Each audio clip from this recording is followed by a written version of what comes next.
Salam sejahtera, terima kasih karena bersama dengan saya di Nazilin Unity Channel. Saudara-saudara sekalian, ini keputusan terkini kes saman import telur untuk Azmin Ali. Sebelum kita teruskan laporan keputusan ini, jangan lupa tinggalkan komen Anda, tekan butang subscribe. Saudara-saudara sekalian, hari ini kes tentang saman import telur berkait dengan Azmin Ali. Ini kata daripada Azmin Ali. Pengakuan terkini daripada Azmin Ali yang memang agak melucukan dan juga mengejutkan kita semua. Azmin Ali kata tak sebut nama syarikat. Wah, Adun Hulu Klang, Azmin Ali memberi keterangan bahawa ceramah politiknya hanya bertanyakan tentang peranan ahli perniagaan Deepak Jaikinsan dalam isu input telur dari India. Pemimpin bersatu itu dalam kenyataan saksinya bahawa ucapannya semasa ceramah pada 11 Mac tahun lepas tidak menyebut nama syarikat JNE Advanced Tech Sdn Bhd. Syarikat itu menyamannya atas dakwaan ketidakwajaran planatif dibenarkan oleh kerajaan untuk mengimport telur dari India. Menurut kenyataan saksi Azmin yang dibacakan oleh Mahkamah Tinggi Kuala Lumpur hari ini, bekas Menteri Perdagangan Antarabangsa dan Industri itu berkata, dia membangkitkan persoalan itu kerana terdapat gambar yang tular di media sosial tahun lepas yang didakwa menunjukkan Deepak dengan Menteri Pertanian dan Keselamatan Muhammad Sabu. Gambar itu dikatakan menunjukkan Deepak bersama Muhammad dalam penerbangan ke India serta menaiki kereta yang sama di negara Asia Selatan itu. Apapun, kata Azmin Ali, ucapan saya merujuk kepada keputusan dan proses kerajaan Malaysia dalam tender import telur dari India. Kata Azmin Ali, saya langsung tidak menyebut planatif iaitu JNE Advanced Tech dalam ucapan itu. Malah saya tidak menyatakan atau menerangkan bahawa sebuah syarikat telah mendapat permit import dari India. Sebaliknya, saya hanya bertanya tentang peranan Deepak. Memandangkan berita tentang Muhammad Sabu dan Deepak dilihat pergi ke India tular sehari sebelum ucapan saya, kata Azmin. Semasa pemeriksaan balas oleh Peguam Planatif T. Gunaselan, Ketua Penerangan Perikatan Nasional PN itu mengulangi bahawa ucapan ceramahnya dikaitkan dengan kenyataan Muhammad di Parlimen awal tahun lepas. Pada 8 Mac tahun lepas, semasa ucapan penggulungan Dewan Rakyat mengenai rang Undang-Undang Perbekalan 2023, Muhammad berkata JNE Advanced Tech diberi permit untuk mengimport telur dari India untuk jangka pendek bagi menangani kekurangan produk di Malaysia pada masa itu. Menteri itu berkata, ia diberikan kepada syarikat itu bukan melalui tender terbuka kerana isu kekurangan telur yang berlarutan memerlukan tindakan segera oleh pentadbiran. Pada akhir prosiding, Pesuruh Jaya Kehakiman Leong Wei Hong menetapkan 25 Julai untuk penghujahan lisan daripada pasukan undang-undang kedua-dua pihak. Leong mengarahkan pihak terlibat untuk menyatakan dalam hujahan bertulis mereka untuk difailkan sama ada Azmin yang merupakan wakil rakyat dilindungi oleh pembelaan keistimewaan yang layak untuk ucapan itu dan sama ada Ketua Pembangkang Negeri Bersatu itu mempunyai hak untuk membangkitkan isu takbir urus dalam proses perolehan. Awal tahun lepas, syarikat itu memfailkan tindakan fitnah berhubung ucapan Azmin.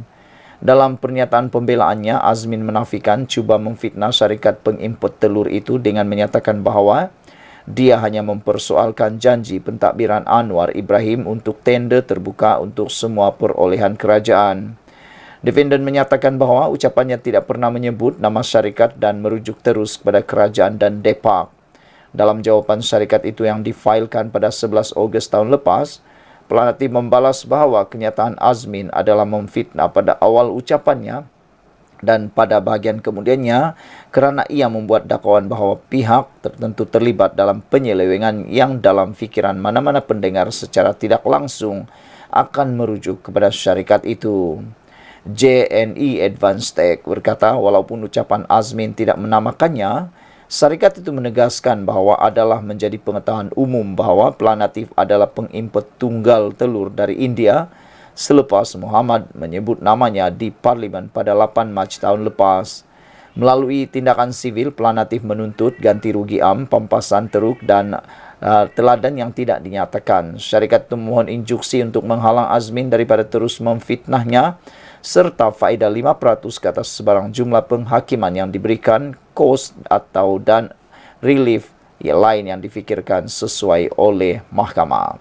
Sekian dulu untuk kali ini. Jangan lupa tinggalkan komen anda, tekan butang subscribe. Selamat petang, salam sejahtera. Terima kasih karena bersama dengan saya di Nazilin Unity Channel. Saudara-saudara sekalian, keputusan mahkamah hari ini mengejutkan Sanusi Maknor apabila representasinya untuk mohon batal tuduhan menghasut ditolak. Ramai netizen kata tahniah Sanusi, ramai juga yang menyindir. Kata mereka, silakanlah lalui semua proses mahkamah itu dan jangan mohon batal tuduhan pula. Kata mereka, ada juga yang kata berani buat, berani tanggung. Jangan sudah buat, tak nak tanggung pula. Ada juga yang kata jangan sampai sudah cakap baru mohon maaf. Ada yang kata juga cakap dulu baru mohon maaf. Cakap dulu baru mohon maaf. Fitnah dulu baru mohon maaf. Hasut dulu baru mohon maaf. Itulah yang banyak berlaku, kata netizen. Oleh sebab itu, netizen setuju sangat apabila permohonan Sanusi untuk membatalkan tuduhan menghasut ditolak. Jabatan Peguam Negara menolak representasi dikemukakan Datuk Seri Muhammad Sanusi Maknor bagi membatalkan dua tuduhan menghasut dihadapi Menteri Besar Kedah itu. Timbalan Pendakwa Raya Datuk Masri Muhammad Daud mengesahkan perkembangan itu ketika sebutan kes di Mahkamah Tinggi di sini hari ini. Terdahulu 29 Februari lalu, Muhammad Sanusi mengekalkan pengakuan tidak bersalah di Mahkamah Tinggi atas dua tuduhan menyebut perkataan menghasut berkaitan yang di Pertuan Agong dan Sultan Selangor. Ahli jawatan kuasa PAS pusat itu dituduh melakukan kesalahan berkenan di Simpang 4 Taman Selayang Mutiara, Kampung Bendahara Gombak, jam 11 malam 11 Julai tahun lalu. Muhammad Sanusi yang juga Ketua Pengarah Pilihan Raya Perikatan Nasional PM merangkap Ketua Jabatan Pilihan Raya PAS didakwa mengikut Seksyen 4 dalam kurungan 1 kurungan B Akta Hasutan 1948. Jika sabit kesalahan, boleh dihukum mengikut Seksyen 4 dalam kurungan 1 Akta sama yang membawa hukuman denda hingga Rm5.000 atau penjara maksimum 3 tahun atau kedua-duanya sekali. Pertuduhan itu dibacakan semula selepas kes itu dipindahkan dari Mahkamah Session Selayang ke Mahkamah Tinggi di sini pada 1 Februari lalu. Saudara-saudara sekalian, ada netizen kata kalau betul Sanusi ini sabit kesalahan dan dihukum denda Rm5.000 atau penjara atau kedua-duanya sekali, mereka kata Sanusi bakal kehilangan jawatan Menteri Besar Kedah. Ini apabila Sanusi katalah dia kalah dalam kes ini dan dipenjarakan. Beliau sudah hilang kelayakan sebagai ahli Dewan Undangan Negeri, kehilangan kerusinya dan seterusnya kehilangan jawatan sebagai Ketua Menteri Kedah, Menteri Besar Kedah. Jadi saudara-saudara sekalian, adakah dengan keputusan hari ini, representasi Sanusi ini yang mohon batal tuduhan menghasut telah ditolak, bakal menjadi mimpi ngeri kepada Sanusi?